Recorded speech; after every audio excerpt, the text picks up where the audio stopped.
Good morning students, कैसे हो आप सब। कल हम लोगों ने पढ़ा था फर्स्ट वर्ल्ड वॉर के बारे में, जिसमें मैंने आप लोगों को बताया था फूड शॉर्टेजेस हो गई थी और इनकम टैक्सेस जो थे वो इंट्रोड्यूस करा गया था और बहुत सारे ऐसे मतलब टैक्सेशन इम्पोज कर दी गई थी जिससे वो एक्सपेंडिचर को क्या कर सकें, अर्न कर सकें, ठीक है, मतलब इकोनॉमी को स्टेबल कर सकें। और फोर्स रिक्रूटमेंट भी हो रही थी जिसकी वजह से बहुत ज़्यादा क्लैशेस देखने को मिले, ठीक है। आज का हमारा जो टॉपिक है उसके बारे में मैं आप लोगों को पहले ही बता दूं। सत्याग्रह है जो कि किसने स्टार्ट किया था, महात्मा गांधी द्वारा स्टार्ट किया गया था। और अभी हम लोग पढ़ेंगे कि महात्मा गांधी ने और कहाँ सत्याग्रह को स्टार्ट किया। तो सबसे पहले अगर हम लोग बात करें, महात्मा गांधी ने महात्मा गांधी जो थे वो कब रिटर्न हुए थे, इंडिया में वापस कब आए थे, जब वो अपनी स्टडीज़ करने के लिए कहाँ गए हुए थे, इंग्लैंड गए हुए थे। और 1915 में 1915 जनवरी के मंथ में वो क्या करते हैं, रिटर्न होते हैं, इंडिया में वापसी आते हैं। और उन्होंने साउथ अफ्रीका में भी ये जो सत्याग्रह का एक आइडिया था उसको स्प्रेड किया था सक्सेसफुली। वहाँ से वो एक मतलब उनको जीत हासिल हुई थी, उनका ये आइडिया जो था वो काम कर गया था और मास एजिटेशन हुई थी वहाँ पर इस मेथड के थ्रू। और ये जो आइडिया था, इस आइडिया में रेसिस्ट राइम मतलब रेशियल बेसिस पे जो डिस्क्रिमिनेशन होता था उसी को उन्होंने उसी के बेसिस पे यहाँ पर उन्होंने फाइट करी थी इसके अगेंस्ट, कि कोई भी रेस जो ब्लैक वर्सेस वाइट जो थे उनके ब्लैक्स के साथ मतलब बहुत ज़्यादा डिस्क्रिमिनेशन किया जाता था। तो इसी राइम को उन्होंने आगे फर्दर एजिटेशन हुई, जिस एजिटेशन को मास एजिटेशन का नाम दिया गया, कि मतलब बहुत सारे लोग जो थे वो इस जुड़ चुके थे। एक नोबल मेथड था जिसमें कोई वायलेंस वगैरह कोई एक्टिविटी नहीं थी, उसी को सत्याग्रह कहा जाता है, ठीक है। तो ये जो आइडिया ऑफ सत्याग्रह है उसको अगर हम लोग, आप लोगों का एक क्वेश्चन भी है सेकेंड यूनिट में, तो सेकेंड चैप्टर में, तो आप लोग सबसे पहले यहीं से लिखिए कि ये जो आइडिया ऑफ सत्याग्रह है उसका एम्फेसिस किस पर होता है, मतलब उसका मेन फोकस जो है वो किस पर होता है। उसका मेन फोकस जो है वो होता है पावर ऑफ ट्रुथ। किस पर होता है? द पावर ऑफ ट्रुथ, मतलब ट्रुथ की पावर, मतलब सच्चाई की ताकत पर होता है। और या फिर हम लोग बोल सकते हैं need to search for truth, कि हम लोगों को किस चीज़ को मतलब ज़रूरत, किस चीज़ को निकालने की ज़रूरत है, किस चीज़ के बारे में जांच पड़ताल करने की ज़रूरत है, किस चीज़ को मतलब ढूंढने की ज़रूरत है, ट्रुथ को, सच्चाई को ढूंढने की ज़रूरत है यहाँ पर, ठीक है। देन उसके बाद यहाँ पर बताया गया गांधी जी के द्वारा कि ये जो सत्याग्रह था उसका मोटिव ये था कि उसमें ये कहा गया, उसमें ये सुजेस्ट करा गया कि अगर कारण जो है वो सही है, या फिर हम लोग बोल सकते हैं हमारी जो स्ट्रगल है वो किसके अगेंस्ट है, इनजस्टिस के, मतलब अन्याय के खिलाफ है। वहाँ पर लोगों को न्याय नहीं मिल रहा है, कोई फोर्स, फिजिकल फोर्स की वहाँ पर ज़रूरत नहीं है। अपने मतलब जो हमें ऑप्रेस करें, जो हमें दबा के रख रहे हैं, उनके अगेंस्ट किसी तरह की फिजिकल फोर्स की ज़रूरत नहीं है, कोई आर्म्ड वेपन्स की ज़रूरत नहीं है। या फिर यहाँ पर बताया गया है कि वेनिजेंस, मतलब हम लोग को बदला लेने के लिए या बहुत ज़्यादा एग्रेसिव होने की भी ज़रूरत नहीं है।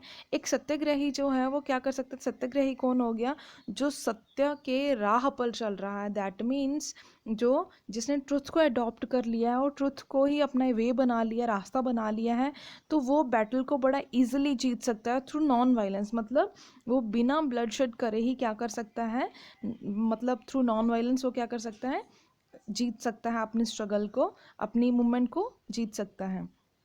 उसके बाद यहाँ पर ये भी बताया गया, एक ये भी अपील करी गई कि हम लोगों को क्या करना है, हमेशा अपने दिमाग से, अपने कंसाइंस से ऑप्रेसर को क्या करना है, मतलब उसको हराना है, ना कि ब्लड शेड करके। फिर उसके बाद यहाँ पे बताया गया पीपल, जो लोग, कौन से लोगों की बात हो रही है यहाँ पे, ऑप्रेसर्स जो हमें दबाने की कोशिश करते हैं, जो हमारे साथ क्रूअल बिहेव करते हैं, उनकी बात हो रही है यहाँ पे।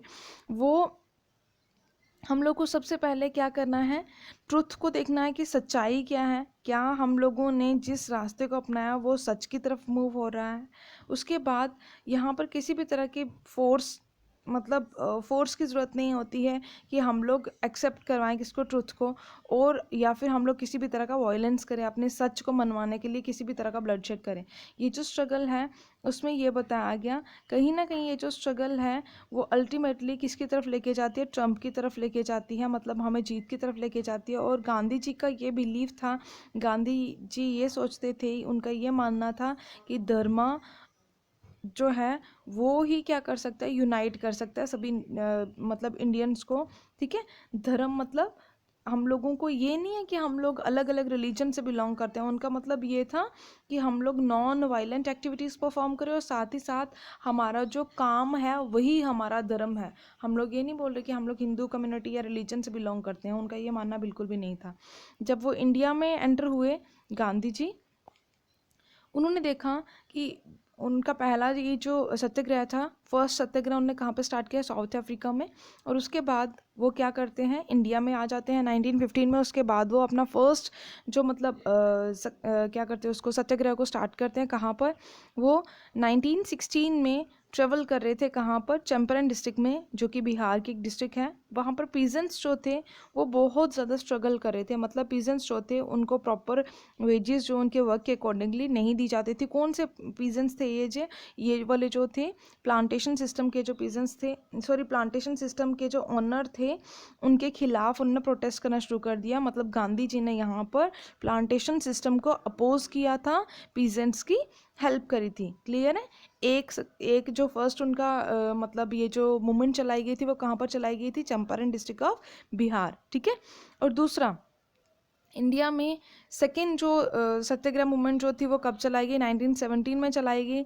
इसको भी किसने सपोर्ट किया था, इसको भी गांधी जी ने सपोर्ट किया था। और सर्टन पीजेंट्स थे, कुछ पीजेंट्स भी थे जो कि कहाँ से थे, खेड़ा डिस्ट्रिक्ट ऑफ गुजरात। ये भी खेड़ा डिस्ट्रिक्ट ऑफ मतलब पहले जो थे वो चंपारण डिस्ट्रिक्ट ऑफ बिहार के थे और अब खेड़ा डिस्ट्रिक्ट ऑफ गुजरात के ये लोग हैं जो। ठीक है। फिर उसके बाद यहाँ पर क्या बताया गया, ये लोग क्यों इतना ज़्यादा सफ़र कर रहे थे, ये पीजेंट्स क्यों इतना सफ़र कर रहे थे, क्योंकि आप लोगों को तो अच्छी तरह से पता है क्रॉप फेलियर हो चुकी थी। मतलब जब क्या हुआ था, जब एपिडेमिक आई थी, जब मतलब वो क्या बोलते हैं उसको, फर्स्ट वर्ल्ड वॉर चल रहा था फ्रॉम 1914 से लेकर 1918 और 19 के बीच का जो टाइम पीरियड था, उसमें आप लोगों को पता है क्रॉप फेलियर हो चुकी थी, एक प्लेग एपिडेमिक जो थी वो भी चल रही थी। और पीजेंट्स जो थे खेड़ा डिस्ट्रिक्ट के, वो पे नहीं कर पाए थे, रेवेन्यू टैक्स नहीं दे पाए थे, जिसकी वजह से ये जो डिमांड थी रेवेन्यू कलेक्शन की, उनको रिलैक्स करने की बात करी जा रही थी। ठीक है। देन उसके बाद यहाँ पर क्या बताया गया, 1918 में महात्मा गांधी के द्वारा अहमदाबाद में भी एक और सत्याग्रह मूवमेंट जो थी वो स्टार्ट कराई गई कॉटन मिल के वर्कर्स के द्वारा। और ये कॉटन मिल के जो ऑनर्स थे उनके खिलाफ थी। ठीक है। और उनको प्रॉपर वेजेस वगैरह नहीं प्रोवाइड करी जा रही थी, उनसे ज़्यादा काम लिया जाता था। 6 या 8 घंटे के करने के बजाय वो 15 घंटे काम करते थे और उनको कम से कम वेजेस जो थी वो प्रोवाइड करी जा रही थी। ठीक है। सो आई होप आप लोगों को समझ में आया होगा। God bless.